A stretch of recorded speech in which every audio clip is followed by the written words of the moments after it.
liberté est bien emprisonnée. Les dirigeants parlent juste pour s'entendre parler. Il nous faut la paix, arrêtez donc de crier. Baisse le mot, Kengele, oh Kengele. Baisse le mot, Kengele, oh Kengele. Baisse le mot, beaucoup, beaucoup, belle. Baisse le mot, de bongo à bongo, 50 ans de bongo, de richesse à gogo, petit pays en paix. Mais nos vies sacrifiées et nos classes saturées, nos routes éventrées pour un pays en paix. Baisse le mot, Kengele, oh Kengele. Baisse le mot, Walenge tatabane. Baisse le mot, Baketiambe di Kengele. Baisse le mot, Gabon, dictature inassouvie, où la loi s'applique en fonction de qui. Des faussaires hissés, des faussaires soumis. Il nous faut l'État, son citoyens avertis. Baisse le mot, Kengele, oh Kengele. Baisse le mot, Bambelia Tumbi, Weka Kengele. Baisse le mot, Kumalembo, Weka Berse. Baisse le mot, de Bikondo, Mandindi, Ozori, Aboumi, pour ce Gabon béni, nous crierons liberté. Du fond de nos cachots, du tombeau des héros, de nos voix de Ok. polo sortira. Ah, c'est bon. En Kembo, ils ont dit. Dans les rues, ils ont dit. Dans les urnes, ils ont dit. Veut ou pas, veut ou pas.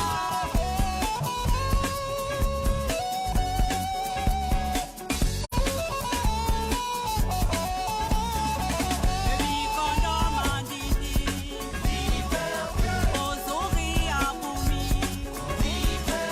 Nous dirons. Au CRS, on l'a dit. Veut ou pas, veut ou pas. Pour ce Gabon béni.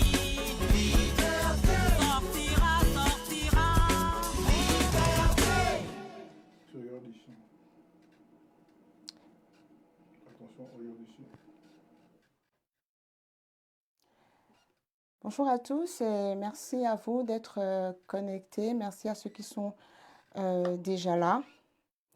Merci pour votre fidélité. Merci pour l'amour que vous avez pour notre pays parce que c'est ce qui vous pousse à être là encore ce soir. Et alors, Radio Libérée, Ngong Akomamba, bonsoir. Célestin Biyogué, bonsoir. Noël Okani. Christelle Indra, bonsoir.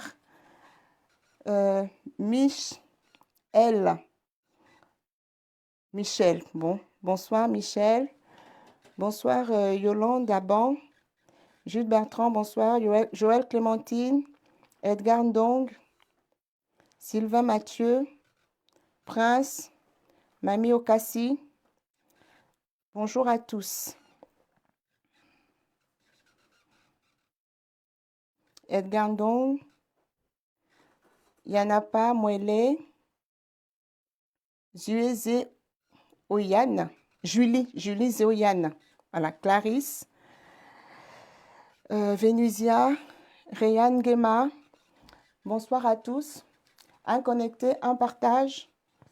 N'oubliez pas de partager le live. Bonsoir Yitou. Bonsoir Christian. Rowan Joy, François, bonsoir. Merci de partager, n'oubliez pas. Un live, un partage. Georgette Assoumou. Bonsoir de New Haven. Warren Dali Tapoyo. Bonsoir à tous. Bonsoir Eric. Nevi Kabesolo. Roger Bernard. El Ndombo Amaya. Bonsoir. Raché. Bonsoir. Joël Akele Mbolo. Bonsoir, bonsoir.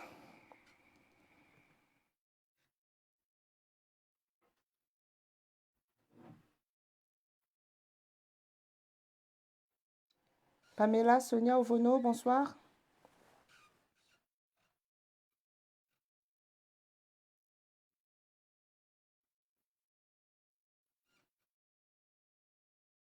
Olga, bonsoir.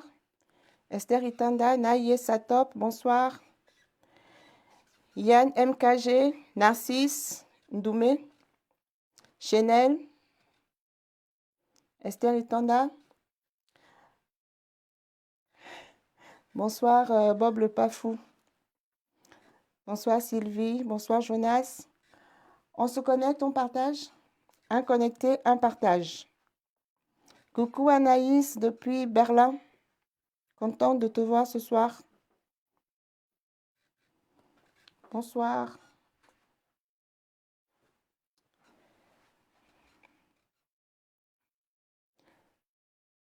Bonsoir Archange Mathurin. Point de situation hebdomadaire et réalité sur le Covid-19 au Gabon. C'est pour cela que nous sommes là. Ça fait un moment, depuis qu'il y a cette crise, chaque semaine, je fais un point de situation. Ça en a fait 4. C'est le 4e point de situation aujourd'hui.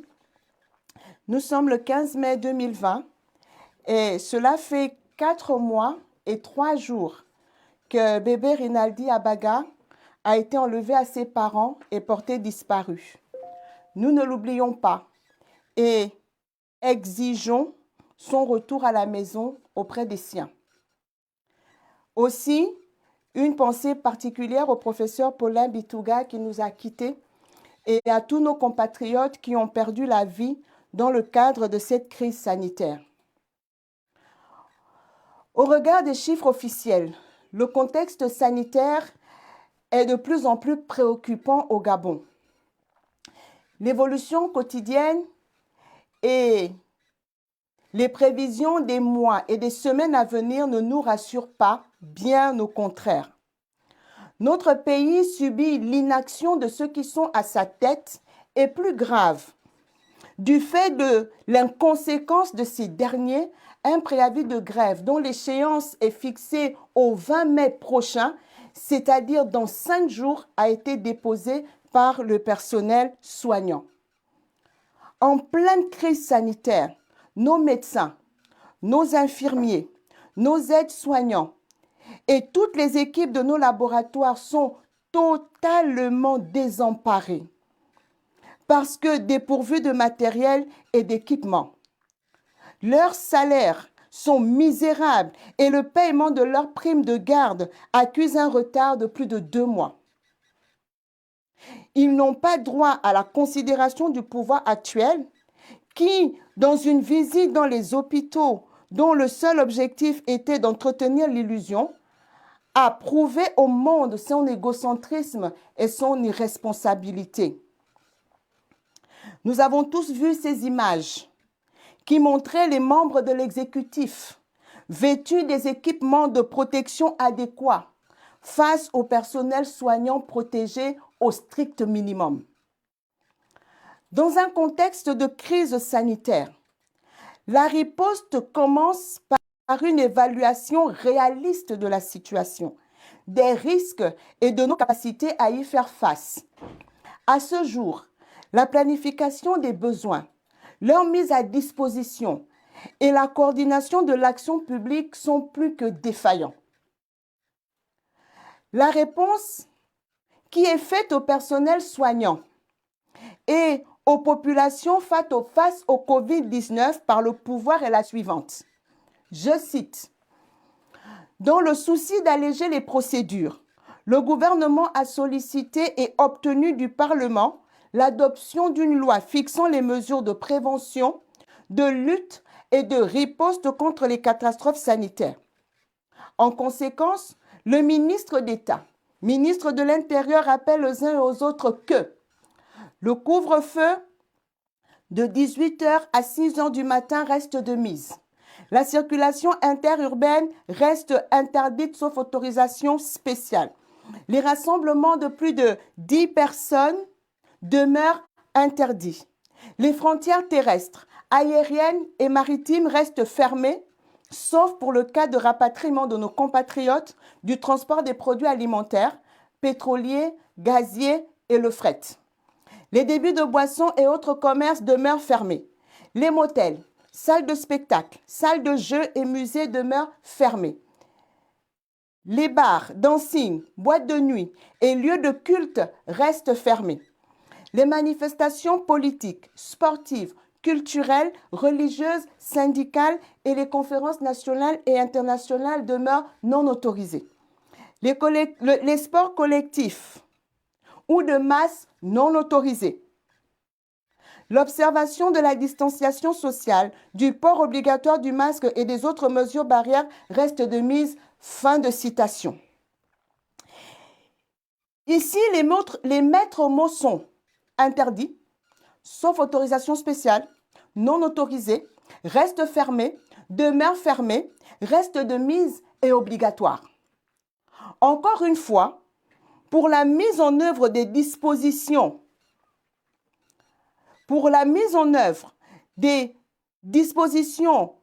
d'interdiction, le pouvoir sait déployer les moyens de l'État pour leur bonne exécution. Quand il s'agit de restreindre les libertés fondamentales, nous pouvons compter sur sa promptitude. Suite à la décision inique du déconfinement de Libreville et des communes voisines, du fait de l'incapacité du pouvoir à mettre en œuvre les mesures d'accompagnement qu'il avait lui-même annoncées, les Gabonais sont livrés à eux-mêmes.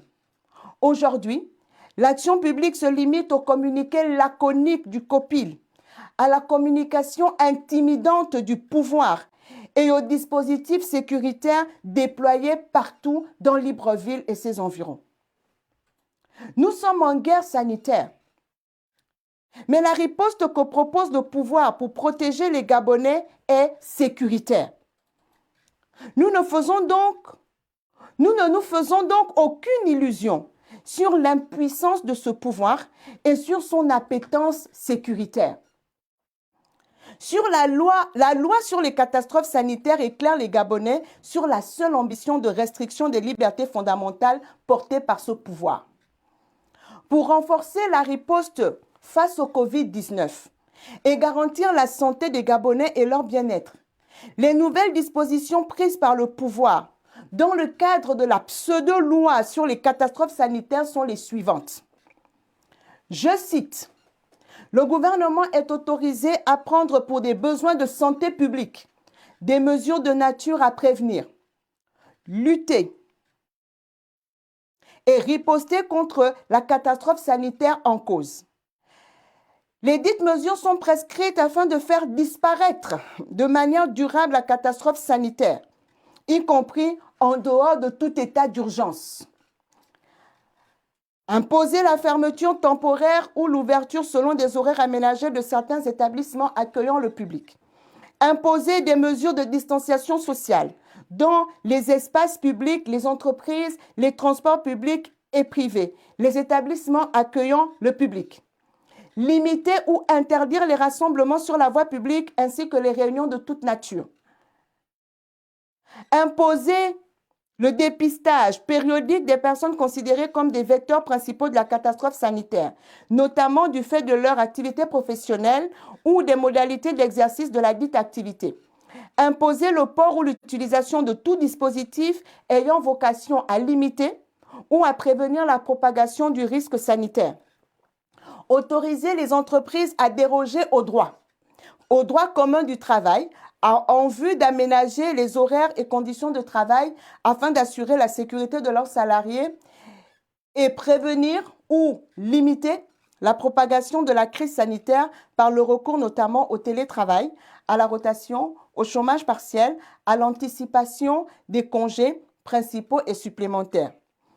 fixer les conditions de conclusion de transactions électroniques, fixer les modalités du démarchage, vente et livraison en ligne à domicile, définir le cadre permettant la réalisation des formalités administratives en ligne. Ordonner la réquisition de tout bien et services nécessaires à la lutte contre la catastrophe sanitaire, ainsi que de toute personne nécessaire au fonctionnement de ces services ou à l'usage de ces biens. L'indemnisation de ces réquisitions est régie par les dispositions légales et réglementaires en vigueur. Fin de citation. À la lecture de ces dispositions, la sémantique est édifiante sur la volonté de museler et de bâillonner les Gabonais au lieu d'apporter des vraies réponses à la crise sanitaire. En effet, les mots imposer, limiter, fixer, déroger, ordonner, réquisition sont le socle de la démarche de ce pouvoir.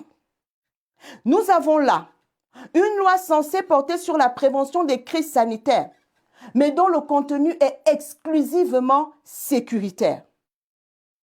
Alors que les besoins en matière de santé sont criards et prioritaires.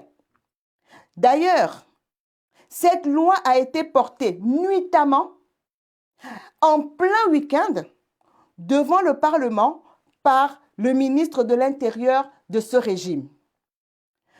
C'est ici l'occasion de souligner une fois de plus l'inexistence du ministre de la Santé de ce régime depuis le début de cette crise sanitaire. Au demeurant, où a-t-on vu une crise sanitaire se résoudre par des mesures exclusivement sécuritaires?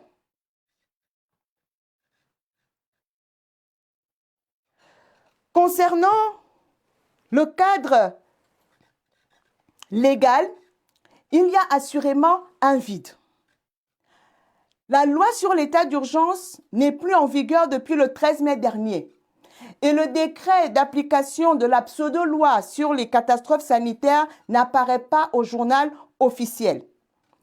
Les mesures sécuritaires que subissent les populations sont donc couvertes par quel texte? Voici la question. Plus globalement, quel est le panorama sanitaire, économique et social? Sur le plan sanitaire, au titre des malades, le 27 avril, au moment du déconfinement, le Gabon enregistrait 3 décès et 277 cas testés positifs.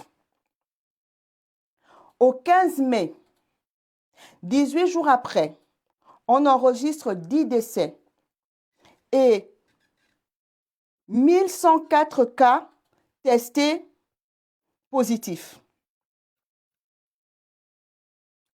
Au titre des décès, le taux de progression est de 233%.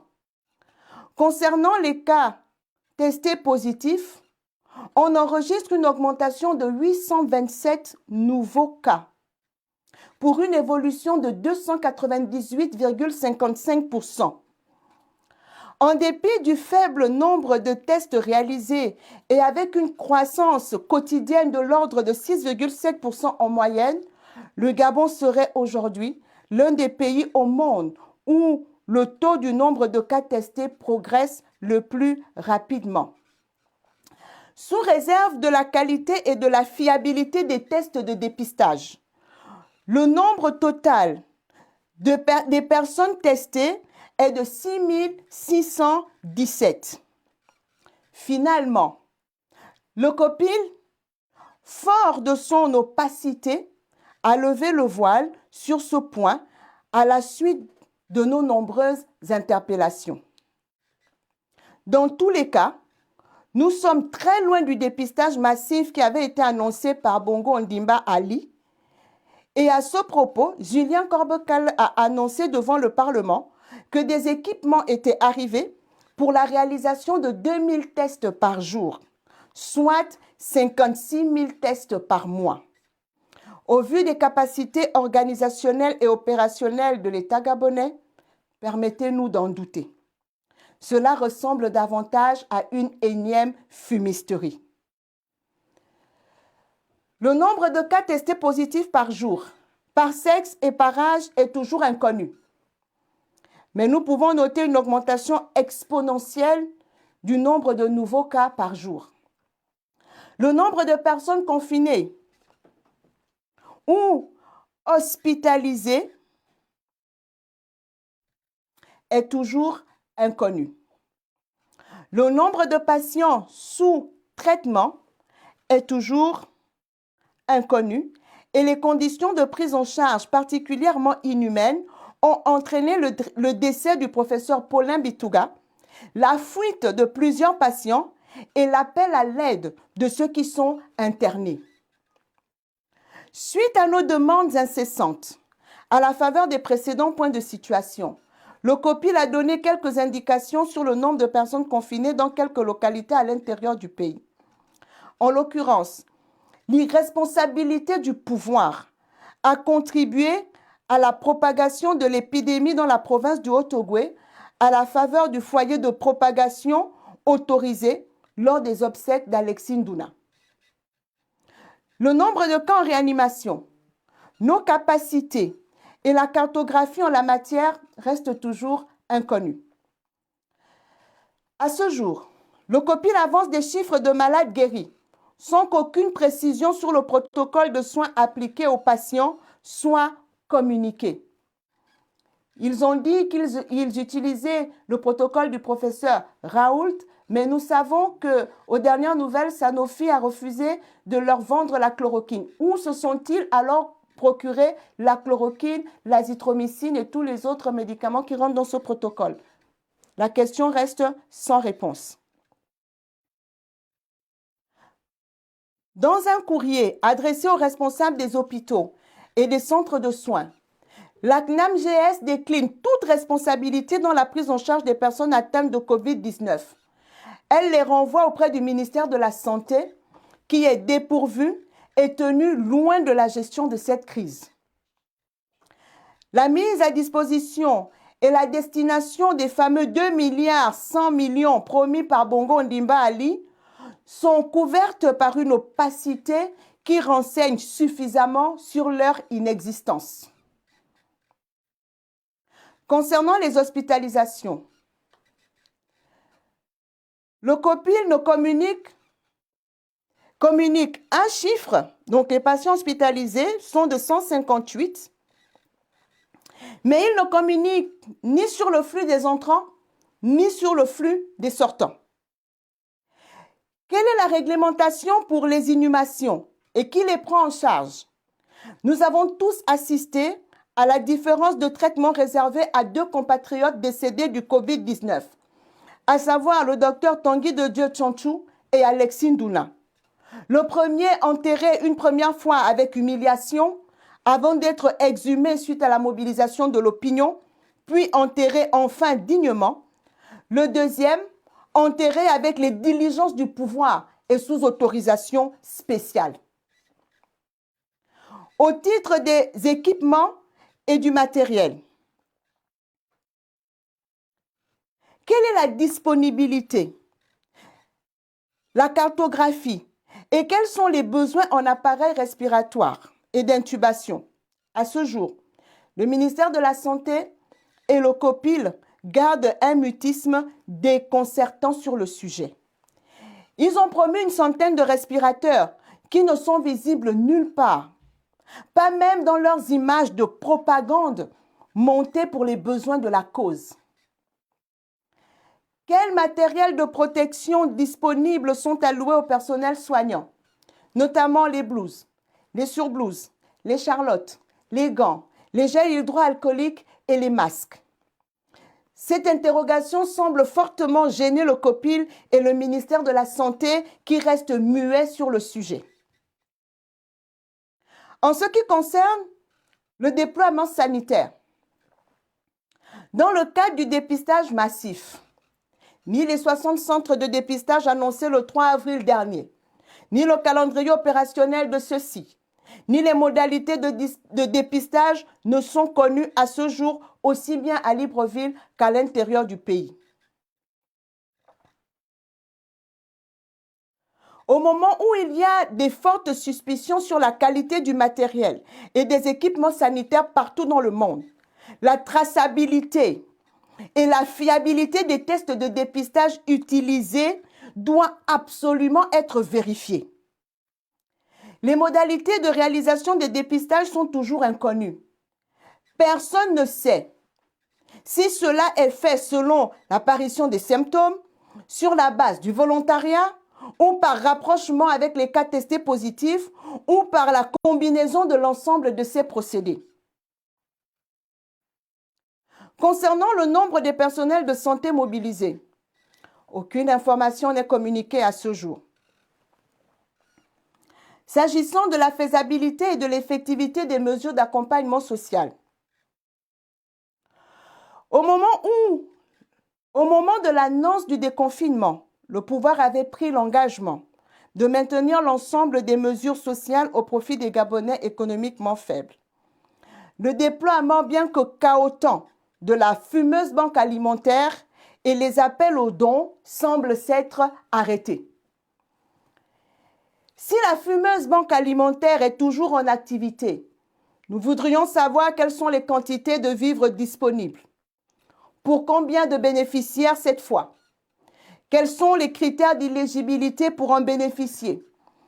Quelles sont la cartographie et le calendrier de distribution? Comment a été déterminée la composition du kit distribué? Pour des foyers de combien de personnes? Pour quelle période de consommation? Quel est le montant global pour cette opération? Quels en sont les contributeurs? Et quelles en sont les contreparties? Quels en sont les contributeurs? Quel est le montant de l'opération? Qui sont les contributeurs et ils contribuent en attendant quoi en échange? Prise en charge des loyers des Gabonais économiquement faibles. Au regard des potentiels bénéficiaires qu'on peut estimer à des milliers de bailleurs, seuls un peu moins de 200 propriétaires semblent avoir été satisfaits de la prise en charge des loyers des Gabonais économiquement faibles au titre du mois de mars. Le guichet unique, ouvert pour effectuer les démarches relatives au ministère de l'Économie et des Finances, est l'ombre de lui-même.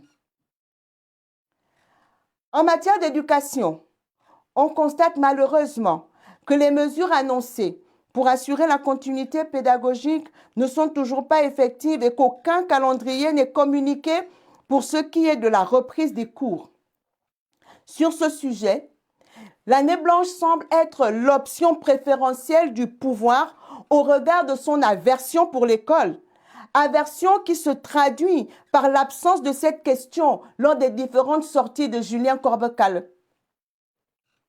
D'ailleurs, qu'est-ce qui justifie l'arrêt des cours à l'intérieur du pays, dans les localités où il n'y a pas de cas déclarés de Covid-19?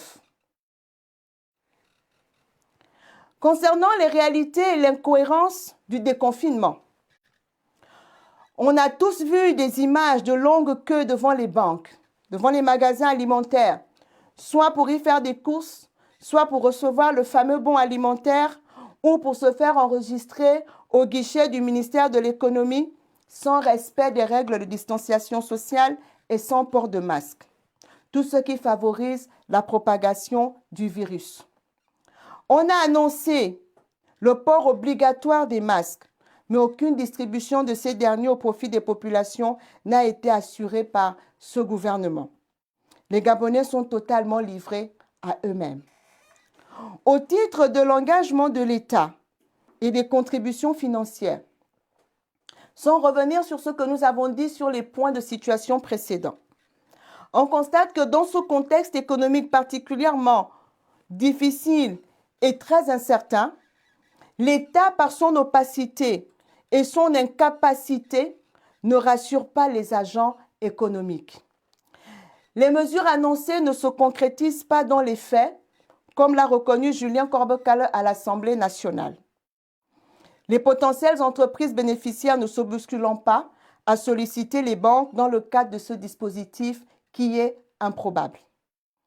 Les petits commerçants, les restaurants, les bars, les salons de coiffure, les prêt-à-porter et tous les autres propriétaires d'étals, dont l'activité est aux arrêts depuis le mois de mars, ne savent toujours pas comment et par qui ils seront dédommagés.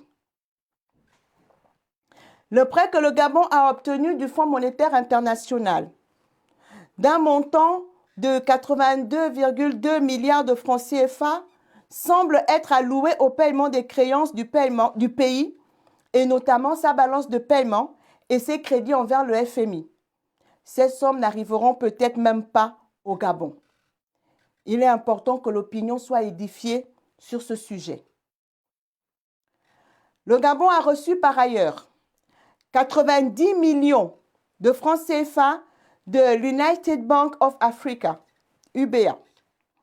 Plus de 425 millions de francs CFA de la communauté libanaise vivant dans notre pays. Et plus de 3 milliards de francs CFA de l'Agence française de développement. Le peuple gabonais a le droit de connaître l'utilisation prévisionnelle de ces sommes. Au moment où l'État éprouve des difficultés financières, nous avons déjà exigé la transparence sur la gestion de ces fonds il y a 15 jours et nous réitérons cette exigence aujourd'hui.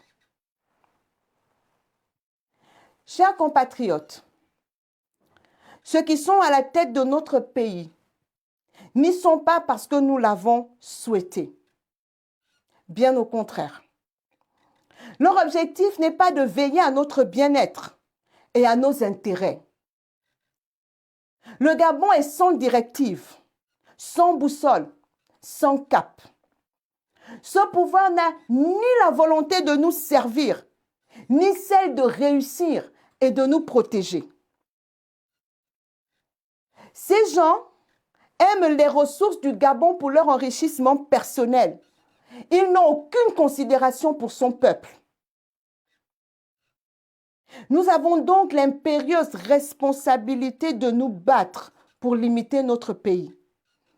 Le désastre auquel nous assistons, les difficultés qui sont les nôtres, toutes ces pertes en vies humaines ont une source principale, la dictature au pouvoir de notre pays.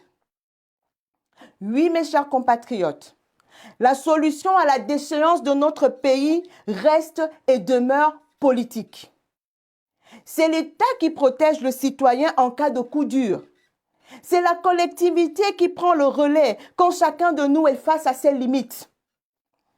Ceux qui tiennent les rênes du pays doivent donc être capables d'agir pour le bien de tous.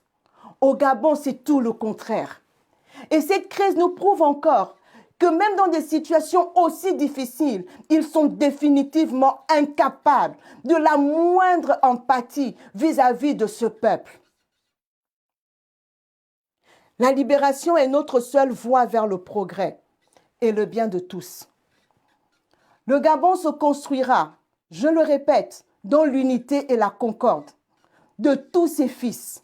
Ceux qui aiment véritablement ce pays doivent comprendre que l'heure est véritablement à l'unité. L'unité vers un objectif commun. Lorsqu'on aime le Gabon, lorsqu'on aime les Gabonais, on ne les vilipende pas, on ne les insulte pas quels qu'ils soient, on ne cherche pas à les humilier, mais on se réjouit de voir le Gabonais être dans la meilleure des situations. On se réjouit de voir des Gabonais compétents porter haut le nom de notre pays à la face du monde. Et le Gabon sera grand, le Gabon sera fort lorsque chacun de ses enfants, à sa place, portera sur lui le rayonnement de ce pays. C'est par nous que le Gabon va rayonner. C'est par chacun d'entre nous que le Gabon sera grand. Et la grandeur que nous voulons voir dans le Gabon doit se dessiner dans chacune de nos vies. La grandeur que nous voulons voir notre pays refléter, elle se reflètera, elle se fera voir à travers chacun de nos actes, à travers chacune de nos actions, à travers chacune de nos paroles. Où est-ce que nous sommes? Nous sommes les premiers ambassadeurs du Gabon. Et donc nous devons être le contraire de cette dictature. Elle veut montrer au monde que les Gabonais ne sont rien. Et nous devons montrer que les Gabonais sont valeureux, que les Gabonais sont compétents, que les Gabonais sont intelligents, que les Gabonais sont des hommes et des femmes de cœur, que les Gabonais sont des patriotes, des hommes et des femmes épris de leur pays. vie, des hommes et des femmes qui ont de la considération pour la vie humaine. Cela commence par considérer nos compatriotes. Ne soyons pas de ceux qui ont plus d'intérêt pour les morts que pour les vivants. Nous nous indignons pour nos morts. Nous nous battons pour que ceux qui sont en vie aient les conditions de vie les meilleures. Merci à tous pour votre attention. Je vous retrouverai la semaine prochaine pour un autre point de situation. Que Dieu bénisse le Gabon et que Dieu nous garde tous.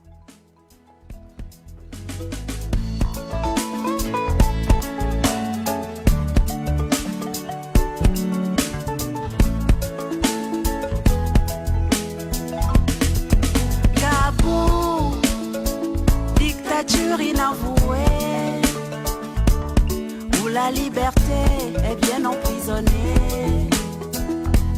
Les dirigeants parlent juste pour s'entendre parler. Il nous faut la paix, arrêtez donc de crier. Baisse le mot, Kengele, oh Kengele. Baisse le mot, Kengele, oh Kengele. Baisse le mot, beaucoup beaucoup belle. Baisse le mot, de bongo à bongo, 50 ans de bongo, de richesse à gogo, petit pays en paix. Mais nos vies sacrifiées et nos classes saturées, nos routes éventrées pour un pays en paix. Baisse le mot, Kengele, oh Kengele. Baisse le mot, Walenge tatabane. Baisse le mot, Baketiambe di Kengele. Baisse le mot, Gabon, dictature inassouvie, où la loi s'applique en fonction de qui. Des faussaires hissés, des faussaires soumis. Il nous faut l'État, sans citoyens avertis. Baisse le mot, Kengele, oh Kengele. Baisse le mot, Bambelia Tumbi,